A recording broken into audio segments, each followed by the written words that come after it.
Sekte roh mistik terletak di utara kerajaan Sungai Luo, itu menggunakan Gunung Tianfeng sebagai fondasi untuk membangun pintu masuknya. Qin Nan saat ini berdiri di kaki Gunung Tianfeng. Di depannya berdiri sebuah pintu berbentuk busur besar setinggi sekitar 50 meter. Di belakang pintu, beberapa jalur hijau yang terbuat dari batu ubin mengarah ke puncak gunung. Di atas puncak gunung yang tinggi, di antara kabut, berdiri sebuah istana besar berwarna merah menyala yang hanya samar-samar terlihat, menyebabkan seseorang merasa kecil di depannya. Ini adalah sekte roh mistik, salah satu dari 4 sekte besar kerajaan Sungai Luo, tanah bela diri suci impian dari banyak anak muda di dalam kerajaan. Karena Qin Nan memiliki hati yang teguh untuk mengejar seni bela diri karena roh pertempuran divinenya, dia mulai merasa bersemangat di kaki sekte roh mistik. Saat memasuki sekte roh mistik, dia akan mulai mengetahui lebih banyak tentang dunia, dan melangkah ke panggung yang lebih besar. Saat memasuki sekte roh mistik, dia akan bertemu dengan semua jenis jenius yang berbeda dan bersaing dengan mereka dalam pertempuran. Ayo pergi. Murid-murid baru dari seluruh pasti telah berkumpul di sini di sekte roh mistik sekarang. Xiao Qingsui berkata sambil menutupi senyumnya dengan tangannya, matanya berkedip. Tidak ada yang akan menduga bahwa kecantikan peringkat teratas dari sekte roh mistik, yang juga merupakan salah satu jenius teratas, menantikan untuk melihat drama seperti apa yang akan ditimbulkan Qin Nan setelah dia bergabung dengan sekte roh mistik. Qin Nan mengangkat kepalanya sedikit, dan melangkah melewati pintu masuk besar saat dia mengikuti di belakang Xiao Qingsui. Mereka melanjutkan ke atas mengikuti jalur berkelok-kelok. Dalam perjalanan, Bai Heng buru-buru menjelaskan, Tuan Muda Qin Nan, para murid dari sekte roh mistik diklasifikasikan menjadi murid luar, dalam, dan inti. Setiap murid baru yang baru saja bergabung dengan sekte diklasifikasikan sebagai murid luar, terlepas dari nilai martial spirits mereka. Mereka dipromosikan setelah kultivasi mereka meningkat. Mereka yang berada di bawah Martial Emperor Realm adalah murid luar, dan mereka yang berada di atas, batin. Adapun murid inti, kehadiran mereka berperingkat tinggi di sekte roh mistik. Saya tidak memiliki informasi tentang mereka kecuali otoritas mereka lebih lemah dari para tetua. Qin Nai mengangguk ringan, tetapi dalam benaknya dia terkejut. Ini memang salah satu dari 4 sekte teratas kerajaan Sungai Luo. Seseorang harus mencapai tingkat kaisar bela diri untuk dipromosikan menjadi murid batin belaka. Jika itu masalahnya, seberapa kuatkah murid inti itu? Bai Heng terus menjelaskan, murid luar tinggal di wilayah luar. Murid batin diperbolehkan untuk mengembangkan gua mereka sendiri sebagai rumah. Selanjutnya, sekte roh mistik memiliki beberapa aula utama, yaitu aula pemimpin sekte, aula ketenaran, aula disiplin, perpustakaan keterampilan, gudang harta karun, dan aula kehidupan dan kematian. Fungsi aula ini sebagian besar dapat ditentukan dari namanya, kecuali aula kehidupan dan kematian, yang agak istimewa. Qin Nan sedikit tertarik. Ekspresi rumit muncul di mata Bai Heng saat dia berkata, perkelahian dilarang di sekte roh mistik. Mereka yang melanggar aturan ini diasingkan tanpa kecuali. Jadi, tujuan aula kehidupan dan kematian ini adalah untuk menyelesaikan konflik di antara para murid. Namun, begitu keduanya memasuki aula kehidupan dan kematian, tidak ada batasan dalam hidup mereka lagi, pertarungan hanya akan berakhir setelah seseorang terbunuh. Jika bukan karena ini, mereka harus menghadapi hukuman sesuai dengan aturan sekte. Petik 2. Tidak ada batasan dalam hidup mereka, dan salah satu dari mereka harus mati. Qin Nan menarik napas dalam-dalam.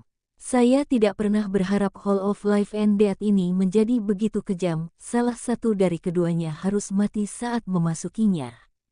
Selain itu, ada 10 aturan penting dalam sekte roh mistik.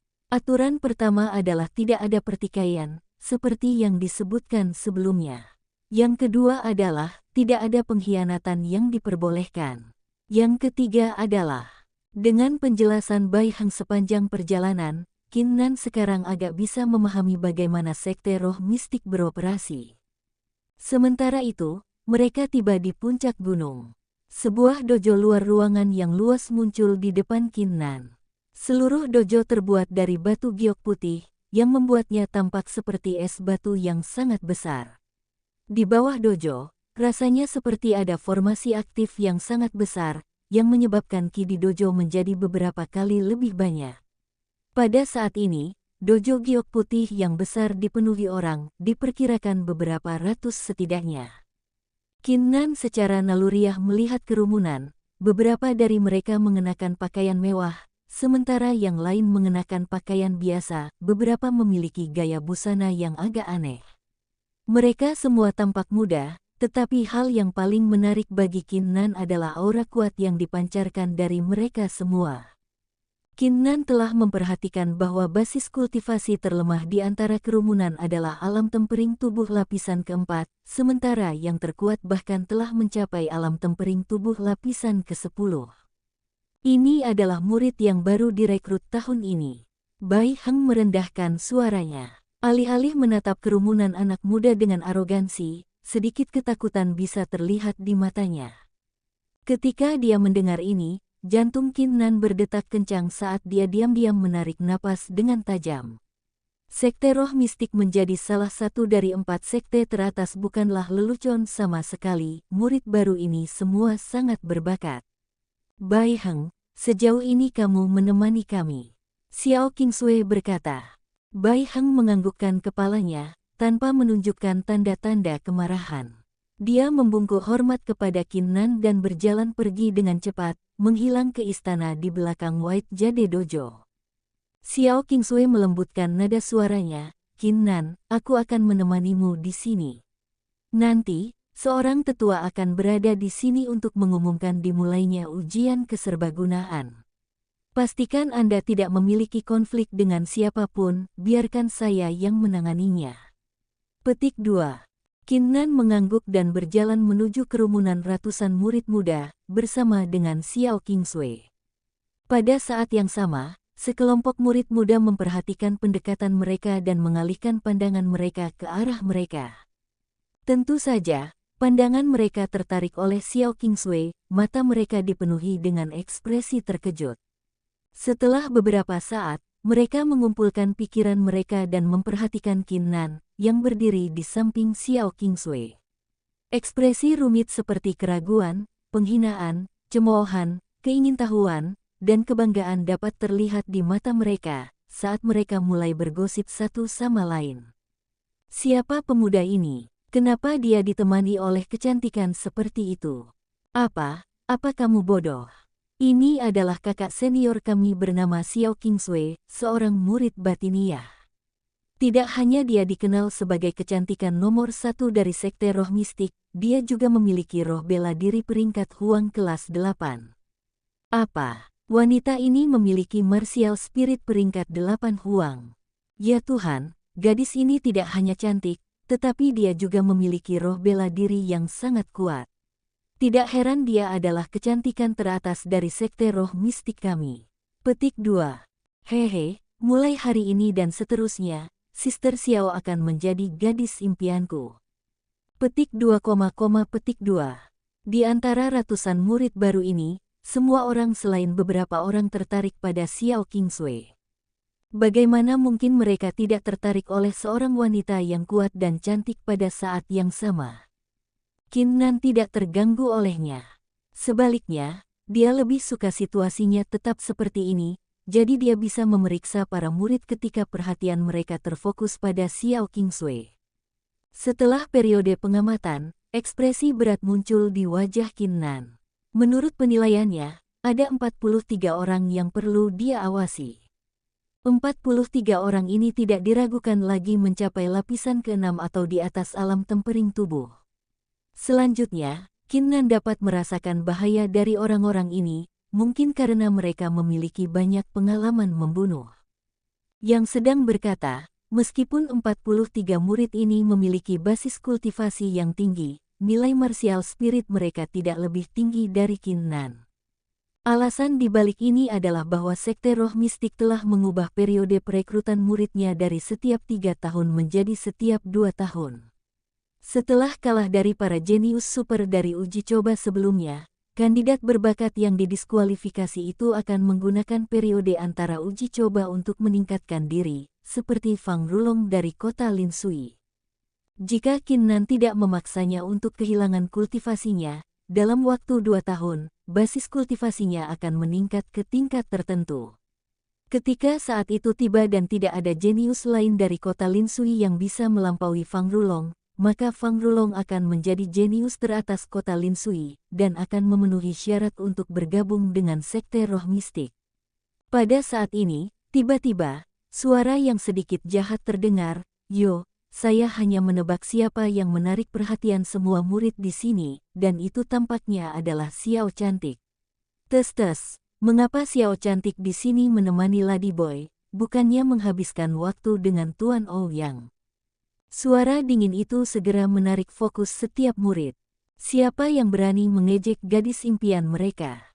Qin Nan, yang awalnya mengamati para murid, matanya menjadi dingin saat mendengar kata-kata itu. Dia menoleh ke arah orang itu.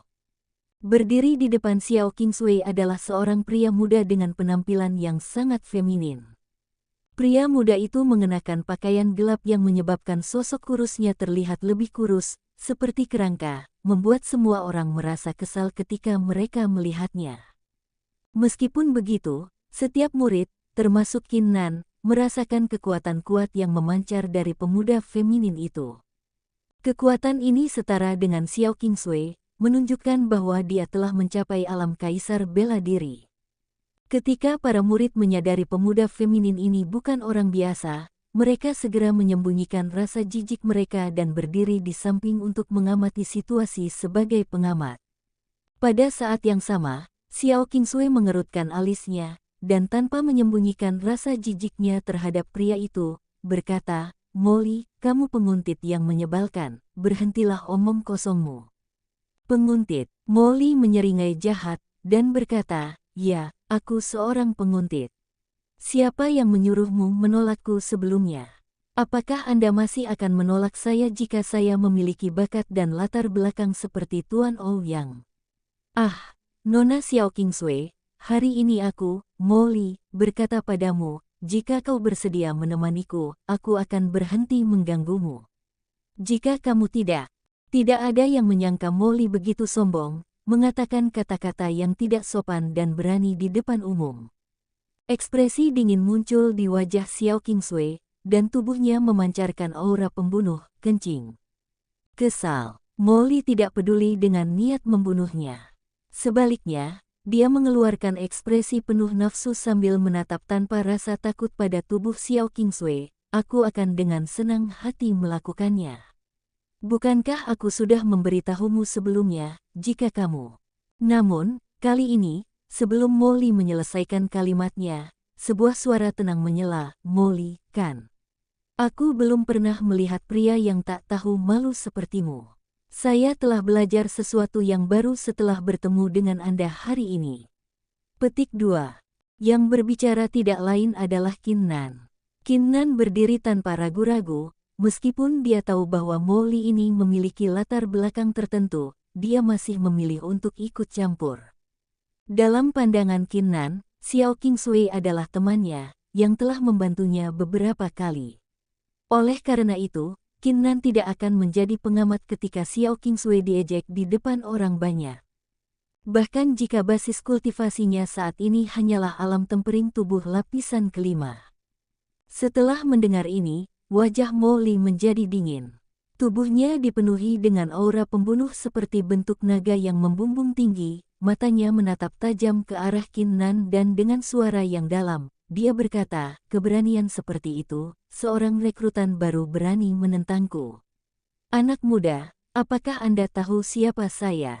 Petik 2. Xiao Qingsui mengumpulkan pikirannya dan melihat bahwa Qin Nan berdiri kokoh di depannya. Dia merasakan perasaan hangat di dalam hatinya, seolah-olah ada sesuatu yang baru saja menyentuhnya. Namun, dia langsung bereaksi dengan sedikit mengubah ekspresinya dan berkata, "Molly, jangan berani." Sebelum dia bisa menyelesaikannya, Kinnan mengulurkan tangannya dan menepuk bahunya dengan lembut, mengisyaratkan agar dia tidak mengatakan apa-apa. Di bawah tatapan orang banyak, Kinnan berdiri kokoh di depan, menghadapi aura mengintimidasi dari Molly, dan tidak menunjukkan tanda-tanda terpengaruh. Dia menyeringai dingin dan berkata, "Siapa kamu? Jika tebakan saya benar, Anda akan menjadi salah satu putra atau murid tetua. Tapi siapa peduli? Apakah kamu tahu siapa aku?" Ketika dia mengatakan ini, Kinnan menegakkan tubuhnya, memancarkan aura sombong. Murid-murid di sekitarnya mendapati diri mereka memeriksa Kinnan dengan mata berkedip-kedip. Mereka tidak menyadari kehadiran Kinnan sebelumnya. Dengan demikian, mengejutkan bagi mereka untuk melihat orang ini, dengan basis kultivasi belaka dari alam tempering tubuh lapisan kelima, cukup berani untuk menentang Molly, yang tampaknya memiliki latar belakang yang cukup tangguh. Setelah ini, para murid kemudian ingat bagaimana Xiao Qingsui telah mengantar Kinnan ke dojo giok putih. Salah satu dari dua alasan ini tampaknya menunjukkan bahwa pria biasa, di samping Xiao Qingsui ini, mungkin tidak biasa sama sekali. Molly tertegun untuk sementara waktu juga. Dia tidak pernah mengharapkan murid baru untuk menentang kata-katanya, tetapi dia jelas bukan seseorang yang bisa dibodohi, karena wajahnya menjadi dingin dan dia berkata, "Siapa kamu?" Saat dia mengajukan pertanyaan, sepertinya Molly sedikit berhati-hati. Ini adalah cara Molly mendekati masalah, dia akan selalu berhati-hati dan merencanakan ke depan sebelum mengambil tindakan apapun ketika dia tidak yakin dengan latar belakang lawannya. "Bersihkan telingamu dan dengarkan baik-baik." Kinnan tersenyum dan berkata, "Nama saya Kinnan, dari kerajaan Sungai Luo. Saya ditemukan oleh Sister Xiao Qingsui dan dipilih untuk bergabung dengan Sekte Roh Mistik.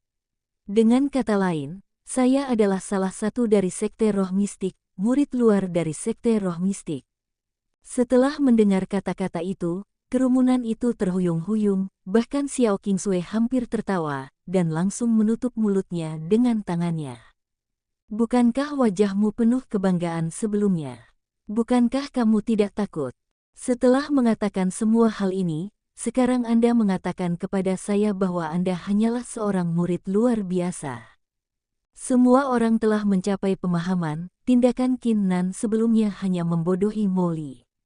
Setelah mendengar kata-kata itu, wajah Molly langsung menjadi gelap, matanya dipenuhi dengan cahaya hijau samar saat dia menatap Kinnan.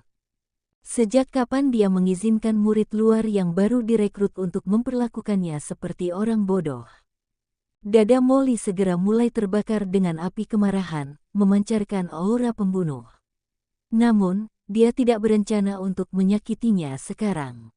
Dia masih berada di Sekte Roh Mistik, bahkan jika dia memiliki latar belakang yang kuat, dia tidak mampu menghadapi konsekuensi melanggar aturan Sekte Roh Mistik. Setelah menarik napas dalam-dalam dan menyembunyikan amarahnya, Molly tiba-tiba tertawa sarkastik, cek, betapa tak kenal takutnya, Kinnan, kan? Apakah Anda benar-benar berpikir bahwa setelah Anda menjadi murid Sekte Roh Mistik, Anda tidak terkalahkan? Biarkan saya memberitahu Anda sesuatu, ini baru permulaan. Pastikan untuk tetap rendah hati, atau Anda tidak akan tahu bagaimana Anda mati. Kalimat terakhir dipenuhi dengan ancaman yang kental. Ekspresi Xiao Qingsui segera berubah sedingin es saat dia memancarkan aura pembunuh. "Molly, apakah kamu mengancam Kinnan? Kuberitahu, akulah yang membawa Kinnan ke Sekte Roh Mistik. Jika kamu berani menyentuhnya, aku pasti akan memberimu pelajaran." Kali ini, tekanan dari basis kultivasi Xiao Qingsui dari alam kaisar bela diri sepenuhnya dilepaskan di antara kerumunan. Kali ini, dia benar-benar marah. Ekspresi Molly sedikit berubah, dia diintimidasi oleh Xiao Qingsui yang marah, dan segera memanipulasi kata-katanya sebelumnya, "Hehe, aku tidak mengancamnya. Kinnan ini adalah murid baru yang kamu rekrut." Basis kultivasi dari body tempering realm lapisan kelima tampaknya agak sampah. Petik 2. Setelah dia mengatakan ini, dia ragu-ragu sejenak, dan memberi Kinnan seringai jahat. "Kebetulan sekali, saya telah menemukan seorang jenius juga." Aku akan memberitahunya untuk bersenang-senang denganmu di ujian keserbagunaan. Setelah mengatakan ini, Molly mengeluarkan beberapa tawa jahat, sebelum melayang menjauh dari White Jade Dojo seperti awan asap hitam, seolah-olah dia belum pernah muncul sebelumnya. Xiao Qingsui mengeluarkan, dan menarik auranya. Dia kemudian memikirkan sesuatu, dan berkata kepada Qin Nan dengan nada lembut, Molly ini adalah putra dari tetua ketiga dari Sekte Roh Mistik. Meskipun dia hanya memiliki martial spirit peringkat 7 Huang, basis kultivasinya setara dengan milikku. Selanjutnya, Molly ini sangat kejam dan tanpa ampun, mereka yang menyinggung dia harus menghadapi balas dendamnya. Qin Nan, kamu ceroboh saat itu. Petik 2. Xiao Qingsui tampak khawatir ketika dia mengucapkan kalimat terakhir. Meskipun begitu, Qin Nan tersenyum santai dan menggelengkan kepalanya. Saudari Qingsui, seseorang tidak menjadi sukses dengan berhati-hati dan berkompromi di dunia seni bela diri. Selain itu, saya tidak akan membiarkan Anda diganggu olehnya, bahkan jika dia adalah putra dari pemimpin sekte, aku akan memarahinya tanpa ragu-ragu. Jika basis kultivasi saya cukup kuat, alih-alih menghadapinya dengan sikap saya saat ini, saya akan langsung menghadapinya di aula kehidupan dan kematian. Ketika dia mengatakan ini, Qin Nan menyeringai dingin dengan aura sombong dan tak kenal takut. Ini adalah sifat Qin Nan, mengapa dia berkompromi ketika dia memiliki roh pertempuran divine. Untuk seorang teman yang telah membantunya dalam beberapa kesempatan, mengapa dia menjadi pengamat dan melihatnya diganggu di depan umum? Xiao Qingsui tercengang, perasaan rumit terlihat di matanya, yang tampak sedikit berkilau karena air mata. Namun, itu hanya berlangsung sebentar, karena dia dengan cepat pulih. Xiao Qingsui tersenyum lebar dan berkata, Saudara Qin Nan, sekarang aku merasa senang bertemu denganmu. Meskipun Qin Nan memiliki pikiran yang kuat, dia tidak bisa menahan diri untuk tidak terhuyung-huyung setelah melihat senyum Xiao Qingsui saat ini. Namun, kejadian aneh terjadi pada saat yang bersamaan. White Jade Dojo dipenuhi dengan aura yang sangat kuat. Seruling yang memekakkan telinga, datang dari arah yang tidak diketahui, terdengar oleh orang banyak.